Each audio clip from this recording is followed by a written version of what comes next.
Cultural FM, a sua trilha sonora. Cultural FM. Nós teremos o momento da palestra magna da conferência, com o tema Reconstrução do SUAS, os SUAS que temos e os SUAS que queremos, qual será conduzida pela assistente social Vanessa Benedetti.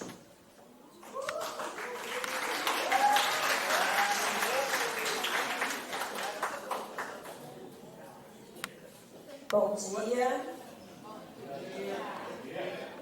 É um prazer fazer parte da 12ª Conferência Municipal de Assistência Social do município de Torres. Eu queria fazer um agradecimento especial ao Milton, em nome do Conselho Municipal de Assistência Social, pela participação dos usuários, do movimento, da população em situação de rua. Um agradecimento à gestão da Secretaria e aos meus colegas, trabalhadores do SUAS, todos os 3 segmentos, pela indicação do meu nome para falar hoje na conferência. A minha fala, ela é uma fala de trabalhador, de militante, né? Eu sou militante da política de assistência social desde 2006, e essa minha presença, essa minha permanência na política de assistência social que me dá subsídios para poder hoje trocar um pouco de ideia com vocês sobre a condução da assistência social no município de Torres. A ideia aqui é que a gente entenda um pouquinho do SUAS, né, do nosso sistema, do funcionamento, um pouquinho da legislação que conduz ele, para que na parte da tarde, então, todos, né, nos trabalhos em grupo tenham voz, que a gente possa, com base no que a gente sabe da política de assistência social, dizer quais são os próximos passos para ela no município de Torres, no estado do Rio Grande do Sul e no Brasil. Porque hoje é dia de conferência aqui em Torres e provavelmente é dia de conferência em muitos municípios do país. A gente está, neste momento, conectados, né, numa sinergia aí com todos os estados brasileiros e todos os municípios. Cada município desse país está fazendo um momento como este. Está parando para conferir, para pensar e para propor, né? Então, a gente está conectado de alguma forma com o município lá do Acre, lá do Mato Grosso, com qualquer município aqui do Rio Grande do Sul, porque bem neste período todos eles estão fazendo o mesmo que nós, parando para refletir e para propor, tá? E este momento de conferência, ele é um momento de democracia, é o ápice da democracia, né? Como a Maria falou mais cedo, os eixos, o tema, eles são definidos no Conselho Nacional, mas as propostas, a base, elas são de baixo para cima. Então, a gente constrói hoje aqui no município, manda para o Estado manda para a Federal, e lá podem ser desenvolvidas, as nossas propostas podem se tornar políticas públicas, programas, serviços, benefícios, podem se tornar uma lei, né? E aí a gente tem, de fato, aquilo que o Conselho falava aqui, né, os usuários, na presença do Newton e Edmilson, falava que precisa que as coisas saiam do papel. E esse é o primeiro passo para que as coisas saiam do papel, escutar, né? Esse é o momento da gente ouvir, em especial, quem acessa e quem faz o SUAS funcionar. Para dar início, tem alguém na mesa? Pode botar o vídeo. Eu vou dividir com vocês um vídeo bem curtinho, que explica o histórico da assistência social no Brasil.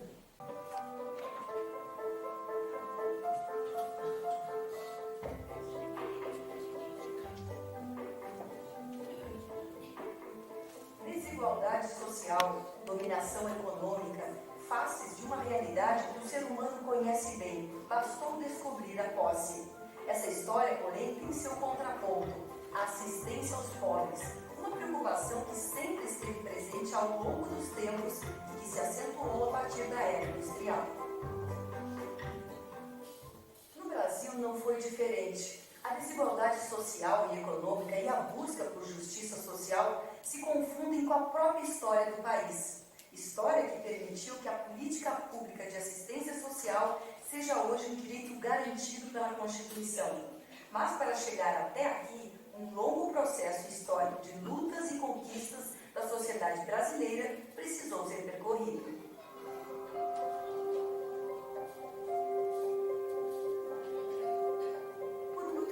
Brasil, a assistência aos mais pobres não foi merecedora de atenção do poder público. O Estado era um mero distribuidor de isenções clientelistas a grupos privados e religiosos, e estes concentravam o atendimento à população vulnerável.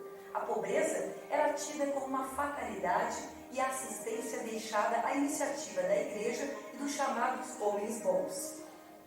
Era a assistência esmolada, conceito que se manteve até meados do século XVIII. Na era Vargas, o Brasil conheceu a força do governo federal no cenário político. O período pós-revolucionário baseava-se no estado de compromisso. A ação pública no campo social aumentou. O governo criou o Ministério do Trabalho, Indústria e Comércio e a consolidação das leis do trabalho, CLT.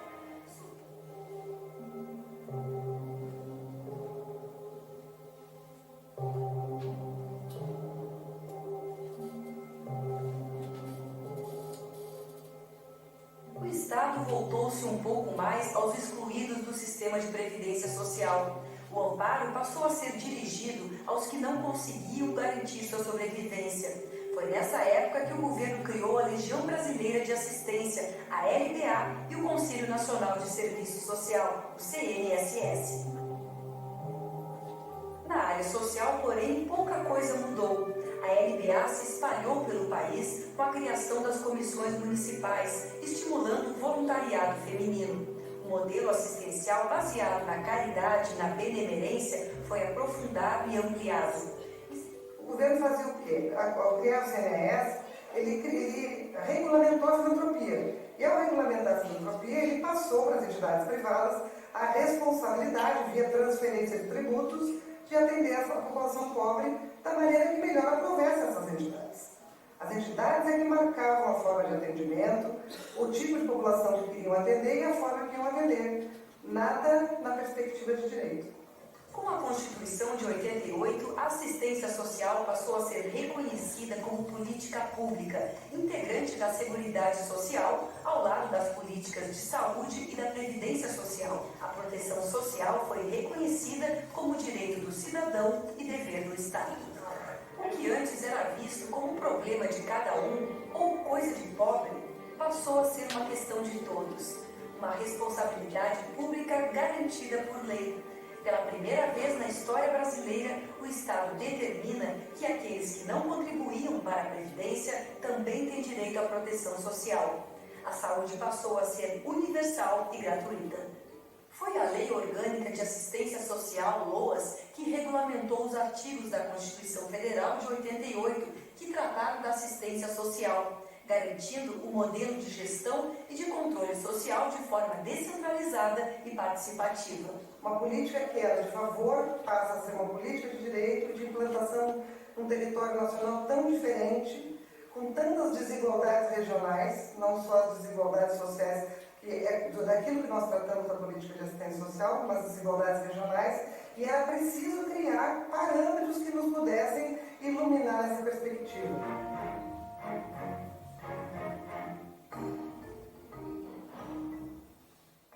O ano de 2003 foi divisor de águas para a política de assistência social. A implantação do Sistema Único de Assistência Social, o SUAS, foi a principal deliberação da 4ª Conferência Nacional.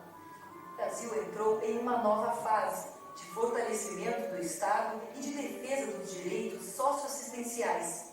Foram instituídos serviços, programas, projetos e benefícios socioassistenciais de transferência de renda, como o programa Bolsa Família. O SUAS representou um avanço para a organização descentralizada e participativa da política pública de assistência social. A família assumiu o papel de núcleo fundamental para a política de assistência social, na perspectiva dos princípios da matricialidade sociofamiliar e do território, como base de organização dos serviços. A família é compreendida como um conjunto de pessoas unidas por laços consanguíneos, afetivos e de solidariedade. A assistência social assumiu seu caráter preventivo. O território também passou a ser fundamental para compreender as situações de vulnerabilidade e risco social. Quando o serviço chega toda a proteção social, a urbanização, a possibilidade da escola, a possibilidade do posto de saúde, a possibilidade do CRAS estar lá, significa serviço público de acesso à população aonde ela vive. E esse serviço público é que vai potencializar essa população para que ela use a cidade. O sujeito se dê conta que ele é um cidadão de direito, que ele mora numa cidade, num estado do país e que faça uso dessa cidade, dessas tradições. O SUAS se organizou em dois eixos estruturantes, benefícios e serviços. O BPC e o Bolsa Família estão entre os benefícios assistenciais. Os serviços de caráter continuado passaram a ser ofertados nos equipamentos públicos ou pela rede socioassistencial do SUAS. Aos poucos, a população começou a perceber a mudança. A assistência social passou a ter como referência os Centros de Referência da Assistência Social, os CRAS, e Centros de Referência Especializado da Assistência Social, os CREAS.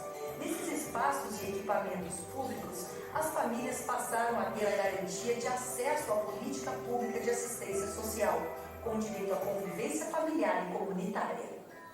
Em 2010, segundo o IBGE, 100% das cidades brasileiras possuem estrutura da assistência social. Na primeira década do milênio, milhares de brasileiros saíram da linha de pobreza, começaram a ter acesso aos serviços e benefícios da assistência social e descobriram: onde a esmola termina, o direito começa. Sobre assistência social como direito do povo e dever do Estado. Porque é isso que está escrito na Constituição Federal, tá? Pode passar, já. A gente já falou um pouco sobre esse momento, o que é conferência. E, além de ser uma responsabilidade do poder público, né? E sim, ela gera muito trabalho, se organizar a cada 2 anos, mobilizando as pessoas e reunindo os segmentos que compõem o SUAS para poder discutir. Mas ela também gera essa sinergia que eu estava falando com o restante do país. Aqui é um pleno espaço de participação social, né? É aqui que as pessoas têm voz e têm vez. E a gente quer realmente escutá-los. Neste momento a gente avalia os SUAS, a gente vai conferir para melhor intervir. Este é um momento de debate democrático, né? É nas bases que as melhores coisas acontecem, com base no nosso SUS, Sistema Único de Saúde, que eu me inspiro em todas as conferências. Lá em 88, no mesmo ano da Constituição Federal, foi um ano de muita democracia, né? O ano da Constituição Federal e o ano em que o SUAS também foi promulgado, a partir de uma conferência.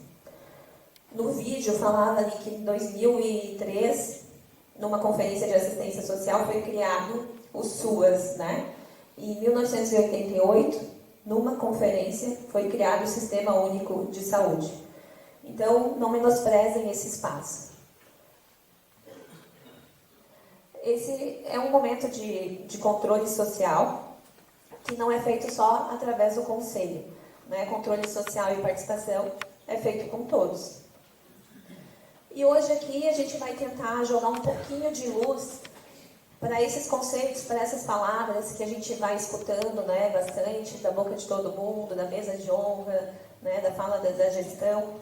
A gente vai tentar jogar um pouco de luz ali sobre seguridade social, política pública de assistência social, LOAS, SUAS, né? Porque a gente tem que entender alguns parâmetros. A gente tem que ter como base para saber onde que a gente quer chegar. Então, a nossa pergunta central ali da conferência, né? A gente está pensando em reconstruir o SUAS E o nosso tema central é os SUAS que temos e os SUAS que queremos. Mas se a gente não sabe como que ele deve funcionar, como que a gente vai poder opinar e dizer o que a gente quer? Então a ideia é essa, a gente poder entender um pouquinho para ter parâmetros de comparação, parâmetros para propor as nossas deliberações. E quais seriam esses parâmetros, né? A gente vai ter que usar como base o segundo plano decenal de assistência social. A gente está na segunda década do SUAS, ele é muito recente, é muito novo, ele está em construção, né? A gente já está vivendo o finalzinho do segundo plano, que ele vai até 2026, então ele tem que ser usado como base. Os 10 direitos socioassistenciais, direito à acolhida, direito à renda, direito à convivência, né? Tudo isso que a gente se organiza enquanto serviços, enquanto equipamentos, né? Tem base esses parâmetros norteadores. O Pacto de Aprimoramento do SUAS, lá de 2013, ele fala que a gente tem que acompanhar quase 100% das famílias que estão no cadastro único. Ontem saiu os dados do censo, já somos em Torres, né? A população de Torres é mais de 40 mil habitantes. Desses 40 mil, umas 3 mil famílias estão no cadastro único, 1.800 aproximadamente recebem o Bolsa Família, né? E a gente dá conta de acompanhar essas 3 mil famílias que estão no cadastro único. O serviço chega nessas famílias, porque afinal de contas quem está no cadastro único é o nosso público prioritário. Então a gente vai pensando sobre isso para poder propor. Uma das questões que eu acho que a gente tem que levar muito em conta é a formação sociohistórica do Brasil. Nós vivemos numa democracia, também de um país jovem, né? Vamos considerar que enquanto país, enquanto democracia, são um pouco mais de 30 anos. De 1500 até agora, a gente foi colônia, um pouquinho de república, um pouquinho de império, e só 30 anos de democracia. Né? Então, aquilo que a gente tem hoje de organização da sociedade é muito recente. Então, a gente fala muito, né, que o país, no Brasil ninguém tem jeito, todo mundo dá o jeitinho brasileiro, nenhuma lei pega, ninguém respeita, a gente escuta bastante isso. Isso tem muito a ver com a formação sociohistórica do país. Durante esses 500 anos, mais de 100, nós escravizamos um povo não originário daqui. Nós não valorizamos o povo originário daqui. Tudo o que aconteceu nesses 500 anos foi devastação do território e invasão. A gente aprendia na escola, em história, o descobrimento do Brasil. Parece que agora está se trocando esse termo, né? Eu diria exploração, eu falo exploração, mas ocupação. Então, o descobrimento do Brasil em 1500, e a gente começa a contar a nossa história daí. E a gente desconsidera quem já estava aqui, povo originário da nossa nação. Então, a gente tem que levar tudo isso em consideração, tem que levar os marcadores sociais em consideração. Por que a maior parte da população que recebe o Bolsa Família, que está na periferia, que está no cadastro único, é de cor preta, é negro? Né? Porque a gente tem que levar em conta essa formação sociohistórica de que a gente passou por mais de um século escravizando pessoas negras aqui no Brasil. Como que no fim da escravidão, lá em 1888, até agora, será que deu conta da gente equiparar essa diferença? A gente vive muito na meritocracia, a gente acha que as pessoas dão conta por si só, de superar a situação de pobreza, a situação de risco, a situação de violência.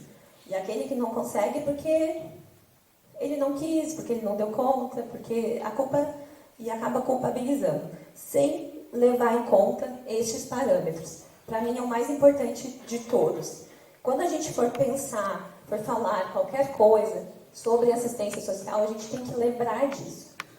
E aí a gente tem vários marcadores sociais que são aquele público, aquelas pessoas que por si só, pelo simples fato de nascer daquele jeito, naquele local, né, ou daquele sexo, já são pessoas que vivem em alguma forma de vulnerabilidade social. Tá? Então aqui a gente tem que levar em conta o povo negro, o povo indígena, os homossexuais, o grupo LGBTQI, APN+, decorei a sigla, é longa, mas são marcadores sociais, as mulheres, né, as pessoas idosas, as pessoas com deficiência. Estes marcadores sociais e toda a nossa formação sociohistórica do Brasil tem que ser levada em conta. Tá? Pode passar já.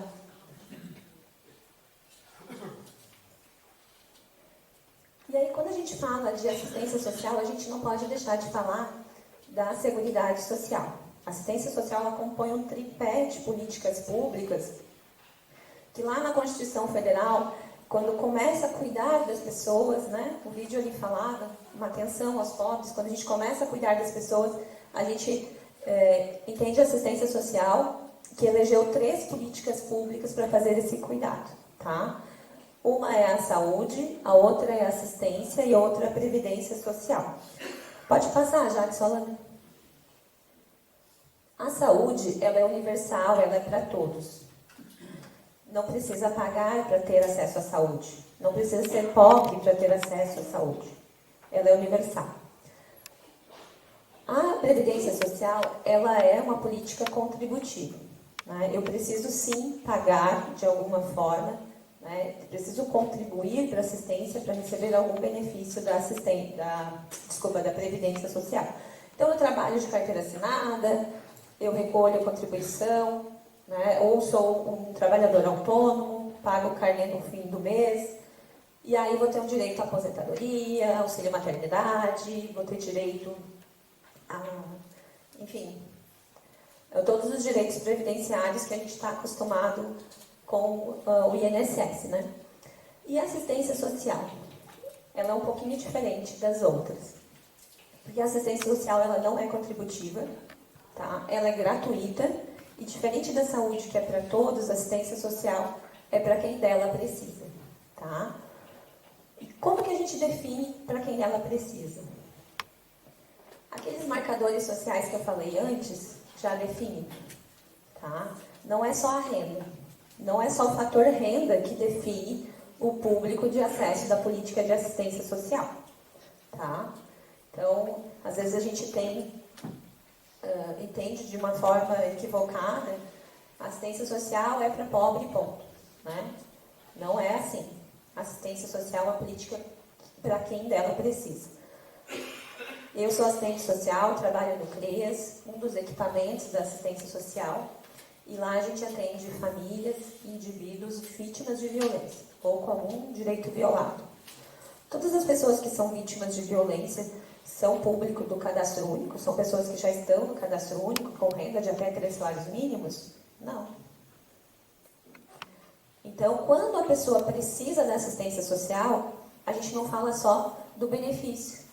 Não está falando só da transferência de renda.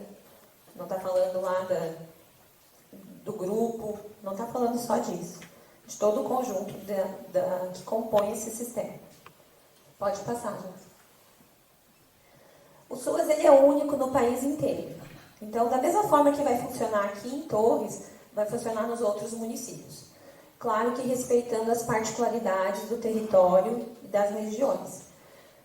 Mas depois que se tornou política pública, e que o governo ele passa, né, o Estado ele passa a assumir essa responsabilidade, esse dever, a assistência social ela é feita de uma maneira mais profissionalizada, mais técnica, né? Não é mais o favor. Então, se não é mais o favor, é dever do Estado e é direito da população. E essa oferta quando ela se torna política pública e deixa de ser favor, né, quando o privado, o serviço privado, ele sai de cena e o governo assume, Essas ações são únicas no Brasil inteiro, tá? Por isso que é o Sistema Único de Assistência Social. O formato do CRAS aqui de Torres é o mesmo formato de um CRAS na Amazônia. O formato do CREAS, do Serviço de Acolhimento, é o mesmo. Porque são todos atendimentos na perspectiva de direitos. Quando a gente tem um trabalho voluntário, um trabalho privado, da rede privada, o SUAS, ele não desconsidera, ele compõe. Mas para um trabalho da rede privada funcionar, ele tem que seguir as diretrizes do SUAS. Tá? Ele tem que passar por um processo de fiscalização e de habilitação. Tem que ter uma equipe condizente, como se fosse o serviço público. Da mesma forma que a prefeitura iria ofertar esse serviço, por exemplo, a gente tem a Casa de Acolhimento, Estrela Guia, que ela é municipal de atendimento regionalizado. Caso esse serviço venha a ser privatizado, e ele é permitido ser privatizado, a instituição que ofertar e que desenvolver esse serviço, ela tem que cumprir todos os requisitos do Sistema Único de Assistência Social. Tá? Então, não é mais como antes, que eu vou lá e eu resolvo atender crianças, eu faço do meu jeito. Do jeito que a minha instituição gostaria de fazer, do jeito que a minha igreja resolveu fazer, e aí eu faço como eu quero. Se é como eu quero, se é voluntário, eu paro quando eu quero, eu atendo quantos eu quero, né?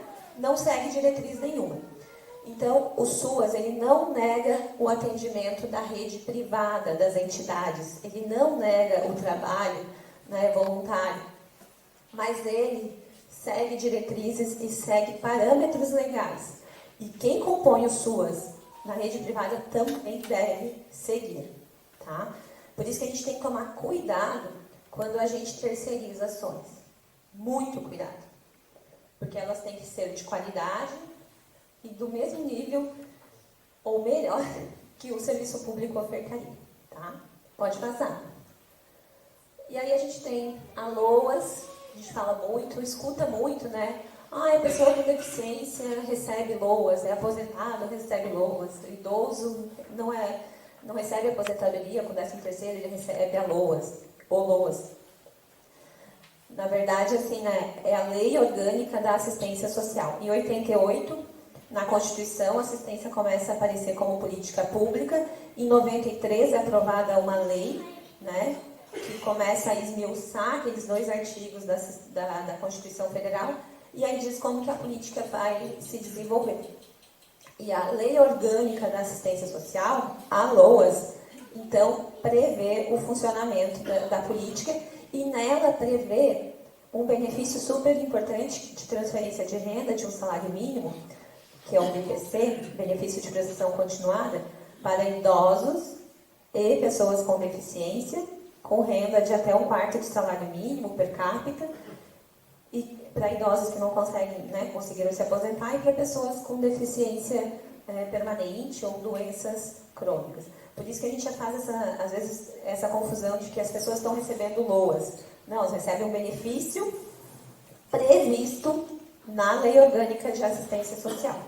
E aí, depois da LOAS, a gente aprovou a nível nacional a Política Nacional de Assistência Social e outros instrumentos também super importantes, que é a NOB, a Norma Operacional Básica, que ela traz a metodologia de como que as coisas devem funcionar. Pode passar, Alex. E aqui a gente faz um comparativo, pode ser que aqui fique difícil de ler, mas eu vou ajudar. Antes da LOAS, antes dessa Lei Orgânica de Assistência Social, que garante o benefício, que garante tantas outras questões da política, como que era antes de 93 e como que é agora. Então, eram práticas meramente assistencialistas, não continuadas, né? Programas restritos, esporádicos, havia sempre concessão de favores, né? Clientelismo, coronelismo, palavra chata. Acesso a um direito era apenas através de doações, o atendimento era de interesse particular e as pessoas atendidas eram devedoras de favor. Tá, eu te ajudo, tu entra aqui nesse programa, tu recebe esse benefício, mas depois tu tem que me apoiar. Né? Depois tu tem que me apoiar enquanto político, enquanto igreja, enquanto instituição. Né? Não tinha nada continuado e não tinha nada de direito aqui. Depois da LOAS, a assistência social ela foi vista como política pública, os programas eles são continuados, o cidadão tem acesso a bens e serviços, o direito assegurado por lei, que o cidadão pode reclamar e exigir, os programas são públicos, não precisa pagar nada, são gratuitos, e ele traz autonomia aos usuários. Pode passar, já. E aí a gente tem duas diretrizes bem importantes aqui no SUAS, pode passar, que tem que ser levado em consideração. Uma delas é o território, tá? Todas as ações que serão programadas e organizadas na assistência social, elas devem levar em conta o território, né? O CRAS, ele tem que estar próximo das pessoas. Quantos CRAS a gente tem no município de Torres? Só um, né? Então, ele tem... O que seria o correto? O ideal seria que o CRAS estivesse no território de vulnerabilidade, no território onde as pessoas que acessam ele moram, né? Então, a gente faria um mapeamento, através da vigilância socioassistencial, conheceria o território e deveria instalar este equipamento próximo das pessoas que acessam. E esse território tem que ser muito levado em consideração, principalmente quando a gente vai desenvolver ações de serviço de convivência, ações comunitárias, ações de mobilização, porque aqui, embora o sistema seja único, né, ele tem as suas particularidades. Então, o município de Torres ele vai funcionar um pouco diferente de municípios que não são litorâneos, por exemplo, de municípios que não têm um frio, né, tão forte como a gente tem aqui. E a questão da violência do território também tem que ser levada muito em consideração. Tá? Eles também são marcadores sociais e também são público prioritário do desenvolvimento das ações. E no território que as coisas acontecem. Então, é onde a gente deve ter a escola, a creche, o posto de saúde, o CRAS, para poder acessar os serviços e ocupar a cidade. Pode passar.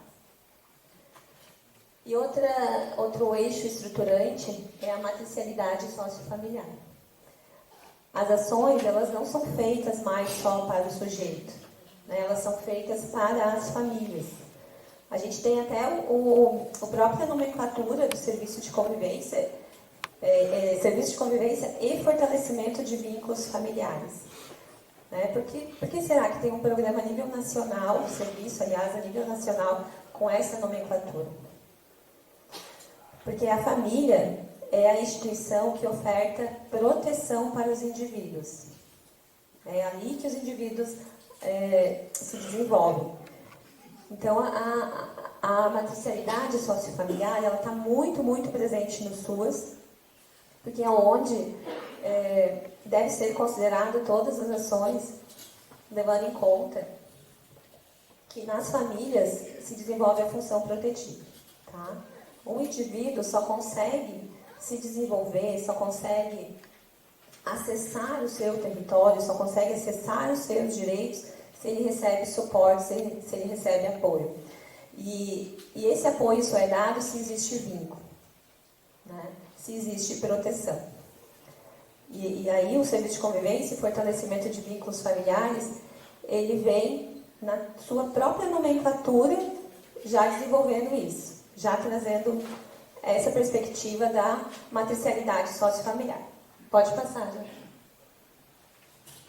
E aí os eixos estruturantes da política de assistência social, a gente vai trabalhar com serviços e benefícios, tá? Serviços da proteção social básica e serviços da proteção social especial. E benefícios de transferência de renda e benefícios eventuais. Benefício de transferência de renda, aquele que eu falei para vocês, o BPC, o Bolsa Família também, tá? porque a gente entende que não tem superação de pobreza, não tem superação de violência sem renda. A garantia de renda é um direito socioassistencial, é um direito previsto pelo SUAS. Então, a transferência de renda, ela não pode ser uma política de governo. Ou seja, enquanto o governo tem esse benefício, depois que o governo sai, não tem mais o benefício. A gente vivenciou um período bem tenso. Ah, uma cadeira? Muito obrigada. Vou sentar. A gente vivenciou um período no Brasil em que a gente tinha o Bolsa Família, passou a ter o Auxílio Brasil, e aí agora a gente volta a ter o Bolsa Família. Nesse período que a gente teve o Auxílio Brasil, foi um período também de pandemia. E aí as pessoas acessaram o Auxílio Brasil de uma maneira autônoma, independente, né, de casa, e isso deu uma super inflada no cadastro único. E aí a gente não tinha garantia nenhuma de que esse benefício continuaria. Por um tempo as pessoas receberam, depois elas pararam de receber, foi um período muito instável e a gente não conseguia dizer para os nossos usuários se eles iriam continuar recebendo, se não iriam continuar recebendo, se os critérios eles permaneceriam. Porque não foi uma política de Estado, foi uma política de governo. O Bolsa Família, a retomada do Bolsa Família, a gente tem critérios mais claros, continuidade das ações e garantia de renda. Tá? Então, a transferência de renda, ela é dada hoje a nível nacional, agora eu tenho uma cadeira, a nível nacional pelo BPC e pelo Bolsa Família. Tá? A transferência de renda, ela também acontece em alguns estados têm o seu próprio Bolsa Família, alguns municípios têm o seu próprio programa de transferência de renda. Não é o caso do Rio Grande do Sul, também não é o caso de Torres. Mas garantia de renda é um direito socioassistencial e a gente tem que lutar por ele. Tá? E aí os eixos, um dos outros eixos estruturantes são os serviços. E aqui a gente tem que ficar muito ligado, porque a gente tem níveis de proteção diferentes para esses serviços, tá? Tem a proteção social básica e a proteção social especial. Na básica, a gente tem o CRAS como porta de entrada, né? O CRAS, ele é o primeiro acesso do cidadão à assistência social. E aí, um dos braços do CRAS é o serviço de convivência. O serviço de convivência é um serviço complementar ao trabalho que o CRAS faz com as famílias.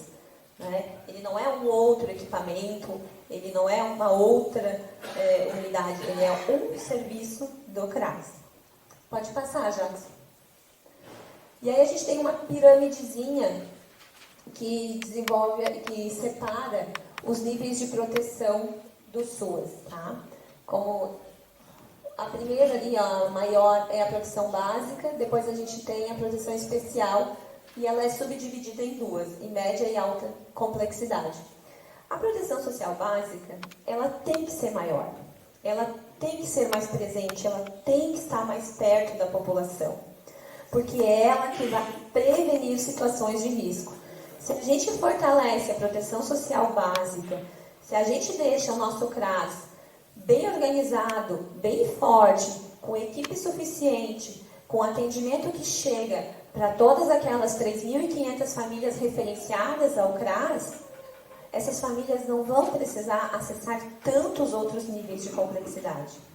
Porque se a gente chega lá com a renda, com o benefício, com o serviço, provavelmente aquele problema que fez com que a pessoa chegasse ao CRAS, ele vai ser resolvido na básica e aquele problema não vai aumentar para uma situação de direito violado, para uma situação de violência. E aí o serviço de prevenção e de proteção que é feito no CRAS, ele é infinitamente mais barato do que o serviço de proteção social especial, de média e de alta complexidade. As ações preventivas, as ações de proteção social, é onde os municípios mais deveriam investir os seus recursos. E hoje, na apresentação que a Marivânia fez, e ela mostrou números gerais do nosso orçamento, e parecem números muito grandes, né? 6 milhões. Dilui-se isso, vamos separar por níveis de proteção. Então, a gente tem o CRAS na básica, tem o CREAS na média e tem a casa de acolhimento na alta complexidade. Quanto desses recursos estão no CRAS? Quanto disso vai para a prevenção da situação de risco? Quanto disso vai para atender o direito violado, quando o indivíduo já se afastou da família dele? Então, a gente tem que chegar antes deste problema. A gente tem que fazer um planejamento prévio. A gente tem que investir em proteção social básica. Provavelmente, Torres tem indicadores para ter mais de um CRAS. A gente só tem um CRAS no centro da cidade. A gente deveria, provavelmente, pelo número da nossa população e pelo número da população em vulnerabilidade social, ter mais 2 equipamentos de proteção social básica. Hoje, mais tarde, nos grupos, nós vamos falar, vai ter um eixo que vai falar sobre proteção social básica, serviços, programas e benefícios. E eu gostaria que vocês guardassem essa informação do nosso CRAS. Será que o nosso CRAS ele é suficiente? Ele chega a todo o território? O território de Torres é acessível? Tem transporte público que faça as pessoas chegarem até lá? Quem mora lá nas praias, lá na Praia Real, lá no Jacaré, lá na Piracaba, Vila Lotamer. Alguém conhece Vila Lotamer aqui? Sabe que é Torres, né, gente? Tem gente que acha que não é Torres. Vocês nem sabiam que pertencia a Torres. É uma comunidade luterana alemã, bem no limite do município. Faz divisa lá com Mapituba, minha cidade. E da Gabriela. E aí, a gente... E da Jussiane também, que é de Mapituba. E a gente esquece desse território. Como que as pessoas que moram lá chegam no CRAS? Como que a proteção social está chegando até essas pessoas? Sabe? É isso que a gente tem que pensar. E são essas respostas que o grupo, acho que é o grupo 3 ou 4. O grupo 4, quem caiu ali no grupo 4, já tem que pensar em propostas que solucionem essas questões. Porque enquanto a gente não investir em proteção social básica, né, assistência social de qualidade, de base, a gente vai gastar muito dinheiro resolvendo situações de violência, resolvendo situações de acolhimento que não param de crescer. Hoje tem 20 crianças na casa de acolhimento, amanhã tem 24, e a gente vai desacolhendo às pressas, porque não pode estar com a casa superlotada, e aí a gente vai se atrapalhando, né? Quando a gente não investe na prevenção. Pode passar, já. Então, aqui só o que eu estava dizendo, né? A proteção social básica, ela vai investir no fortalecimento dos vínculos familiares. Porque se eu tenho uma família com um vínculo familiar bem fortalecido, eu vou cuidar dos meus. Se eu sei que é importante que a família desenvolva esse papel, né? Eu vou cuidar dos meus. E aí a possibilidade de ter um risco naquela família vai ser muito menor. A gente não entende muitas vezes, por que faz a oficina tal, por que faz o grupo tal, para que trabalhar o futebol, na assistência social, isso realmente é político? Porque nesse grupo, por faixa etária, é mais fácil das pessoas se entenderem, né? É mais fácil os adolescentes conversarem entre eles do que fazer um adolescente escutar um adulto, por exemplo. Então, o grupo formado por faixa etária, por ciclo de vida, de desenvolvimento de vida, eles são potencializados, né? Eles são fortalecidos. E aí, consequentemente, a família fortalecida desenvolve a função protetiva e não deixa o risco acontecer. E aí, na média complexidade, que é lá no CREAS, onde eu trabalho, na média complexidade, a gente vai trabalhar com as famílias e que têm o direito violado, né? Mas os vínculos ainda fragilizados existem e não romperam totalmente a ponto de ir para um acolhimento institucional. O acolhimento institucional, lá na casa de acolhimento, só vai acontecer quando o risco está instaurado e o vínculo não existe mais. Tá? Tem que ter esses dois critérios. Não é para acolher, e aí eu não vejo, não sei se tem algum conselheiro tutelar aqui. Conselheiro? Só uma ex-conselheira lá? Não, não tem ninguém. E gostaria que tivesse, porque o que a gente mais vê é a institucionalização de crianças e agora de idosos nas nossas 15 LPIs do município, considerando a situação de pobreza. A gente fica criminalizando a pobreza e acaba acolhendo as crianças, porque a gente acha que aquela família não deu conta de proteger a criança. Quem não deu conta foi a assistência social, foram os serviços públicos. Quem não deu conta foram quem deveria chegar com os acessos, com os bens e os serviços para aquela família. A maioria das crianças que estão institucionalizadas são crianças, sim, que sofreram algum tipo de violência, mas é porque a família não foi protegida. E aí, quando tem uma pobreza extrema, e aí essa família se desenvolve de uma maneira um pouquinho diferente das minhas perspectivas enquanto trabalhador, enquanto conselheiro, enquanto promotor de justiça, enquanto juiz, a tendência é criminalizar o diferente. A tendência é culpabilizar. E quem paga é a criança sendo afastada do convívio dela. Tá? Então, é muito, muito difícil essa situação da criminalização da pobreza. A gente vivencia isso bastante. E LPIs, porque essa mesma situação que eu estou falando das crianças, acontece também com idosos. Tá? E LPI, Instituição de Longa Permanência para Pessoas Idosas. No município de Torres a gente já está com 15, pelo menos até março era essa contagem. 17, está me atualizando aqui, ainda não estão certificados. Né? Até março eram 15 e agora já tem 17, segundo informações da dona Ingrid. E são instituições que acolhem pessoas idosas. Tá? Todas elas são privadas. O município não tem nenhuma, né, nenhum acolhimento institucional para idosos. Pode passar. E aí, dito um pouquinho disso tudo, assim, de como deve funcionar o sistema e dos pontos que a gente deve levar em conta na hora das discussões de grupo, vou trazer um pouquinho aqui o tema de cada grupo, né? Vou trazer um pouquinho de informação de cada eixo que a gente vai trabalhar de tarde. Pode passar. Tudo isso nessa perspectiva aí. Né? A gente vai buscar equidade e justiça social. Não basta igualdade. Não queremos igualdade. A gente quer equidade e justiça social. É dar mais para quem precisa mais. É assim mesmo. É nessa perspectiva que a assistência social ela trabalha. Deveria trabalhar. Né? E é isso que a gente tem que buscar. E é isso que a gente tem que buscar nos trabalhos hoje à tarde. Né? Aqui, onde não tem, onde está faltando, e onde falta mais, investir mais. Pode passar. O eixo 1 vai falar de financiamento, tá? De dinheiro. Talvez, na minha opinião, seja um dos mais importantes, porque é o que vai dar subsídio para todos os outros funcionários. Não tem política pública sem dinheiro, não se faz.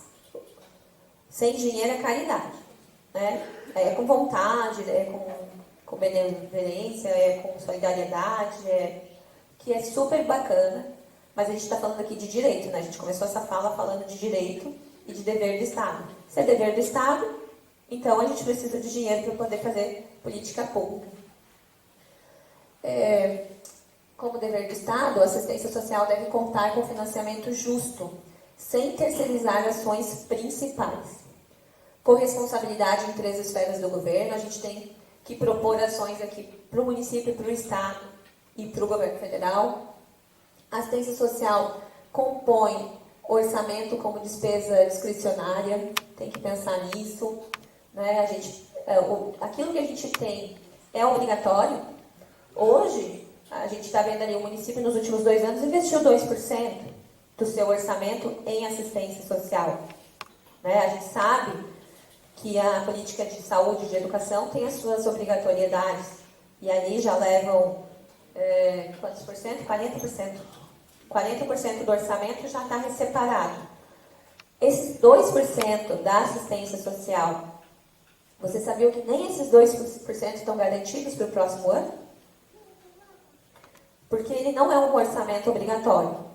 E a gente corre o risco de ser diminuído. Desses 2% se tornar 1 ou 0, alguma coisa, como a gente já viu aqui. Tá? Então, essa é a nossa luta, essa é a nossa militância, né, de um SUAS justo, de uma política de assistência social que vai buscar equidade e justiça social. É com recurso que se faz. Tá? É com renda que a família supera a pobreza, supera os riscos. É com recurso que a política de assistência social vai dar suporte para isso também. Aqui eu quero chamar a atenção para o papel da vigilância socioassistencial. E aí, quando eu falo de vigilância socioassistencial, não é polícia de pobre, não. Tá? Tem muita gente que acha que vigiar, vigilância socioassistencial seja vigiar as famílias. Não. Né? Vigilância é um segmento dentro da estrutura do SUAS que traz dados de território, das famílias, das pessoas, dos serviços, das políticas públicas, né? Para que sejam desenvolvidas as ações. Como que eu sei que os grupos lá de idosos da praia são os de maior vulnerabilidade? Como que eu sei que o esporte, futebol, ou a modalidade, teatro, é a melhor ação para os serviços de convivência? Como que eu sei que o meu equipamento está no melhor local da cidade, está no melhor território, sem vigilância socioassistencial? Eu não sei dessa informação. Então, política pública precisa de financiamento, financiamento precisa de planejamento, planejamento tem que ser de base, planejamento ele parte de baixo para cima, são as pessoas que dizem onde estão, o que o território onde elas estão precisam e como isso deve funcionar. E para eu fazer planejamento, eu tenho que ter dados, eu tenho que ter vigilância socioassistencial. Eu sou uma trabalhadora do SUAS, que atendo diariamente lá no CREAS, né, e junto com a minha equipe tento manter o serviço funcionando, assim como as gurias lá no CRM, como o pessoal do CRAS. E eu não tenho condição de desenvolver dados, né? Pode ser que agora, com o sistema, né, que a gente tem há 1 ano, mais ou menos, o GSUAS, eu consiga extrair alguns dados para passar para a gestão e fazer planejamento. Mas umas 3 ou 4 vezes por ano, o secretário, o Marivânia liga para a gente, assim, olha, eu preciso saber quantos vocês atenderam nessa função, nessa modalidade, quantos estão aqui. Eu não consigo fazer isso, porque a gente não tem um setor de vigilância socioassistencial. Então a gente para tudo que a gente está fazendo e começa a contar prontuário, isso dá uma trabalheira danada, e aí eu paro o que eu estou fazendo, deixo de atender as famílias, meu serviço vai acumulando, porque a gente ainda não entendeu no município de Torres, e aí várias outras gestões já escutaram isso, a gente já teve a oportunidade de falar, que vigilância socioassistencial é importante, que planejamento é importante e financiamento é importante. Tá? Então, quem vai ficar no grupo 1 tem que tomar atento para isso. Claro.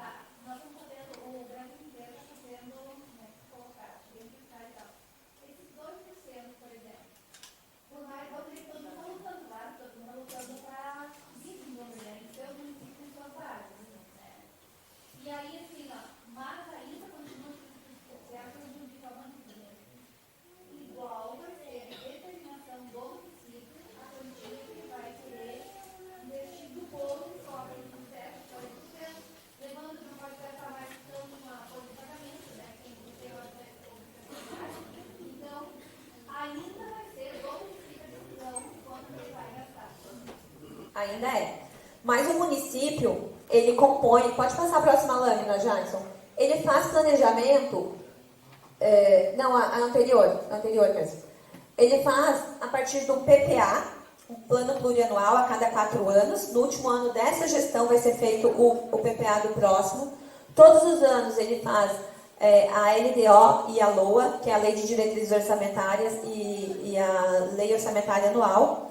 E era aquilo que a Marivânia estava falando. Se a gente não vai para lá lutar pela nossa fatia, se o gestor tem outras prioridades ou entende que 2% está bom, vai ficar assim, tá? Então, por isso que participação social, controle social é importante, para que a gente se aproprie desses espaços de planejamento.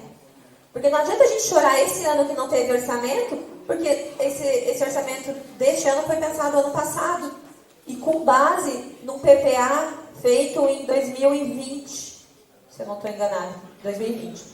Então, quando for feito 2024 PPA para os próximos 4 anos, é lá que a gente tem que ocupar. São esses espaços que a gente tem que estar. Tá? Os militantes da assistência social, isso inclui trabalhadores, isso inclui gestores, isso inclui rede privada, entidades, usuários, né? Todo mundo. Pode passar. Aqui também no eixo 1, só falar da PEC 383, está tramitando e ela prevê, pasmem, mas é isso mesmo, ela prevê 1% do orçamento líquido da União para a política de assistência social. Isso melhoraria muito a transferência de fundo a fundo, tá? Então, esta PEC 383, quem cair no grupo 1 tem que lutar pela aprovação dela.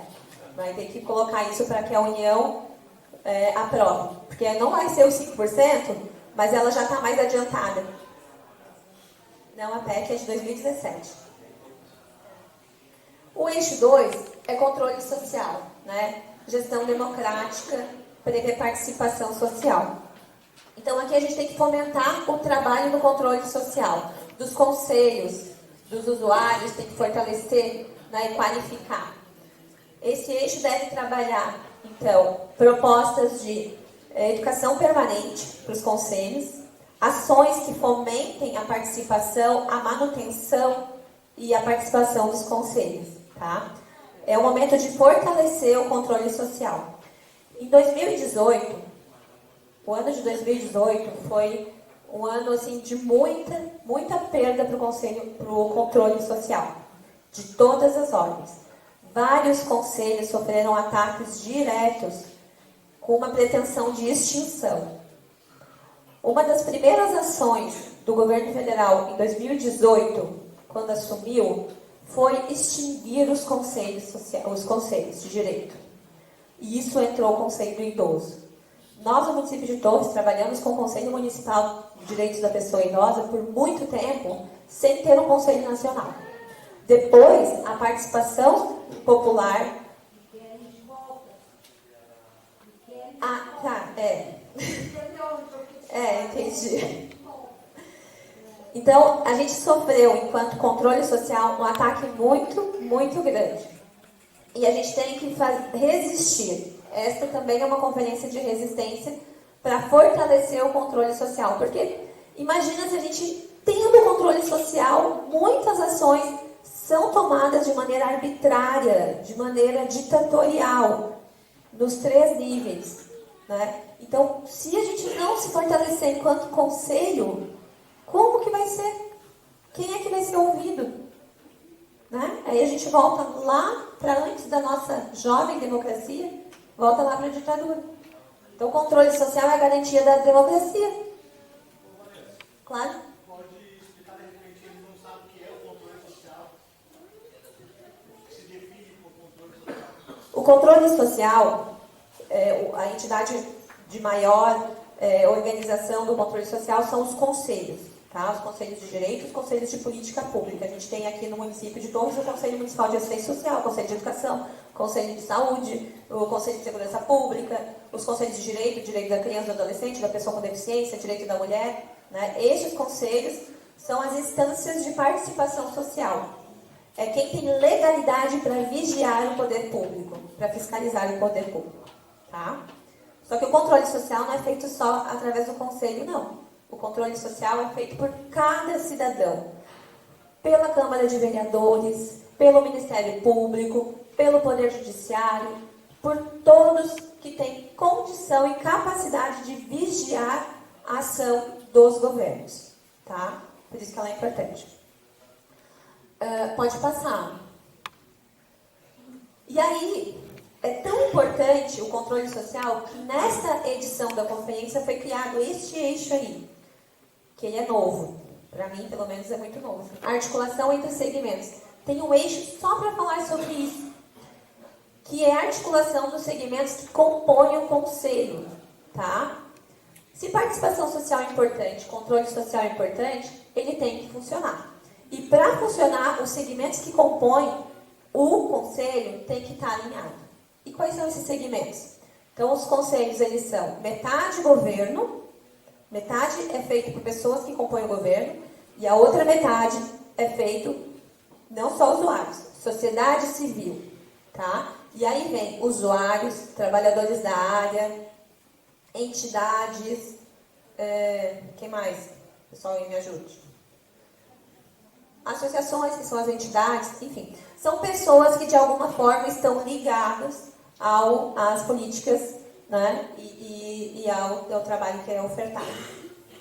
E este eixo, ele pede para que estes segmentos se articulem, principalmente os da sociedade civil, no sentido de potencializar o controle social, no sentido de fortalecer o controle social e garantir a democracia.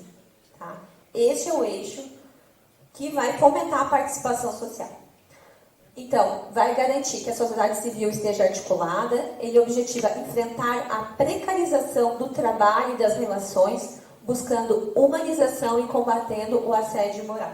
Muitos trabalhadores, às vezes, não participam dos conselhos com medo de assédio moral, né? Isso nos 3 níveis. Então, a gente acaba tendo cadeira no conselho para trabalhador e muitas vezes a cadeira ocupada por governo, e aí o conselho que deveria ser paritário, metade sociedade civil, metade governo, ele acaba sendo mais governo e menos sociedade civil, então não é paritário. E aí a gente não faz a democracia, não faz o controle. Aí esse grupo vai trabalhar isto, a articulação entre os segmentos. E aí dá para propor aí fórum de trabalhadores, fórum de entidades, assembleias, reunião descentralizada, dá para propor esse tipo de ação. Pode passar, Jackson. O eixo 4, se o eixo 1, na minha opinião, é um dos mais importantes, o eixo 4 é o mais extenso, tá? É o mais extenso. Quem trabalhar com esse eixo vai ter que lembrar de todos os pontos. Serviços, programas e projetos. Universalização do acesso e integração da oferta no SUAS. Aqui a gente vai ter que lembrar de cada equipamento, de cada serviço, de cada programa. E o que a gente precisa para que eles funcionem, tá? A gente vai ter que lembrar, assim, a nossa estrutura do CRAS. Bom, o CRAS, ele é alugado, ele está na região central. O que eu preciso melhorar naquele CRAS? Tem acessibilidade? Tem equipe completa? Tem coordenação exclusiva? Né? Tudo isso que exige os parâmetros norteadores do SUAS, a gente tem que lembrar para ver se está sendo contemplado, tá? Então, este grupo tem que trabalhar bastante para fomentar os equipamentos e os serviços desenvolvidos dentro deles, tá? E isso para CRAS, para CREAS, para Casa de Acolhimento. Aqui fala também a articulação com outras políticas públicas, em especial segurança alimentar e nutricional. Porque a gente atribui a cesta básica como sendo praticamente uma função dos CRAS e da assistência social. A cesta básica, ela é um benefício eventual de vulnerabilidade temporária, que está dentro da lei dos benefícios eventuais, sim, que faz parte da assistência social. Mas não precisaria estar, porque aqui a gente respeita a particularidade de cada território, né? Eu disse que o sistema ele é único, mas a gente vai desenvolver de acordo com as características do território. Eu quero chamar a atenção para a cesta básica, porque ela é um benefício eventual que está, né, sendo utilizado pela política de assistência social, mas poderia e estar sendo desenvolvida pela Política de Segurança Alimentar e Nutricional, se no município de Torres essa política fosse desenvolvida, fosse lembrada, fosse melhor organizada. A gente tem poucas ações de segurança alimentar e nutricional, com o PAA, o Programa de Aquisição de Alimentos, que é um programa super bacana. Mas é só isso, né? Meio que está parado e a gente tem esperança que retome aí. A cesta básica, né, a alimentação, ela é uma responsabilidade da segurança alimentar e nutricional, não da assistência social. Tá? A assistência social tomou conta disso porque é o que as pessoas mais procuram, porque é aquilo que mais aparece como necessidade. Né? Alimentar primeiro as pessoas. Essa cesta básica está chegando para quem de fato precisa, ela está completa, tem proteínas, a gente está falando de segurança alimentar e nutricional, e a gente só distribui carboidrato para as pessoas, a gente está garantindo essa segurança? Né? Então, isso a gente tem que pensar também, porque aqui a gente vai falar de serviços, programas, projetos e benefícios. Benefícios eventuais, benefícios de transferência de renda. A gente vai falar mais no grupo 5. Né? Mas aqui a gente vai falar sobre a articulação das políticas. E a articulação da assistência social com a segurança alimentar e nutricional, ela é fundamental. Fundamental. Porque a gente vai ter daqui a pouco pessoas muito adoecidas, que de novo a gente não trabalhou na base, de novo a gente não preveniu, e aí vai estourar nos cofres públicos lá na frente, na saúde, né, com outros problemas. E aí, a vigilância socioassistencial também não pode ser esquecida, né, porque como que a gente vai saber o que fazer e como fazer se a gente não tem a vigilância? Último eixo, então, benefícios de transferência de renda. BPC, Bolsa Família, como garantia de renda. Critérios de acesso do BPC, isso já foi algo levantado em outras conferências. 1/4 de salário mínimo por pessoa. Vocês acham que isso é muito ou é pouco? 1/4 de salário mínimo é o quê, gente? Né? O salário mínimo, ele sabia? Tem um artigo, se eu não me engano, o 7º da Constituição Federal, que ele fala assim, o salário mínimo, ele vai dar conta de suprir as necessidades do trabalhador e da família dele, com saúde, com alimentação, com educação, com cultura, com lazer, com transporte, tá tudo com o salário mínimo, para o trabalhador e sua família. Então, imagina quanto que deveria ser o salário mínimo para garantir esse artigo da Constituição Federal. Pelo menos umas 10 vezes mais, né? Então, aqui a luta é para que amplie esse critério, tá? Que ao invés de 1/4 de salário mínimo para ser acessado o BPC, que leve em conta meio salário mínimo, tá? É para pensar, para o grupo pensar. Os benefícios eventuais, auxílio funeral, auxílio natalidade, os benefícios por vulnerabilidade, por calamidade pública, né? Estão sendo suficientes? Precisa ampliar alguma coisa? Precisa trocar alguma coisa? É esse grupo aqui, tá? Qualificar os benefícios. Aluguel social. Outra coisa que a gente fala muito para superar qualquer tipo de risco, né, gente? Principalmente população em situação de rua. Aluguel social entraria com benefício eventual, com critérios, é claro, bem organizado, legalizado, mas temos que começar a pensar nisso. A gente escuta diariamente, né, reclamações e denúncias de população em situação de rua ocupando a cidade, e aí a gente não dá um retorno para superar a situação de rua. O que a gente está ofertando para superar isso? Quem sabe o aluguel social entraria como um dos benefícios na superação deste risco social. Né? E aí, isso também é para pensar. Qualificar o cadastro único como aporte técnico para averiguação de inconsistências. O cadastro único para programas sociais, ele, como eu disse, durante o Auxílio Brasil, as pessoas acessaram de maneira autônoma e isso gerou muita fraude.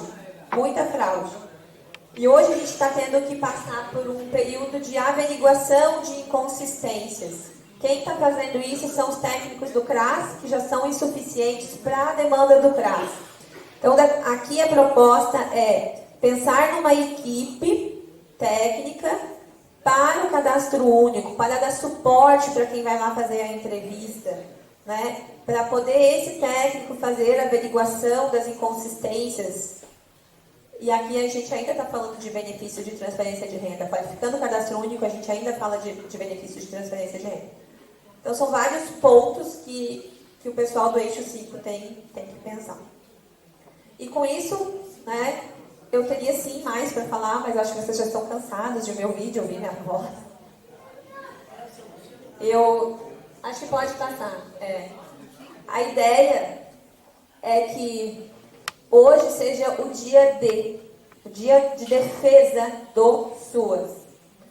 Eu sei que para muitos parece que é um mero protocolo, mas eu acredito firmemente na política em que eu estou inserida há quase 20 anos.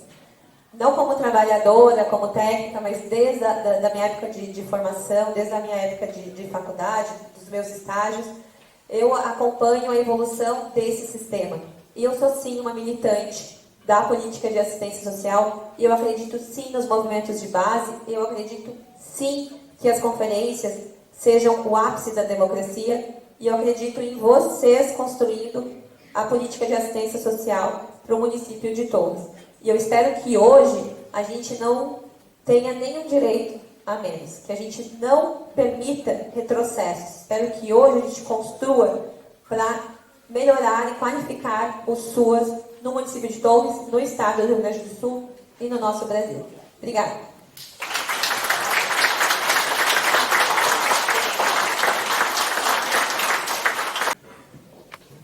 Obrigada, assistente social Vanessa.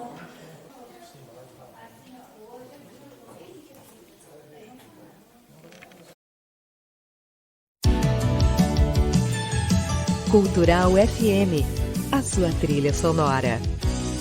Cultural FM.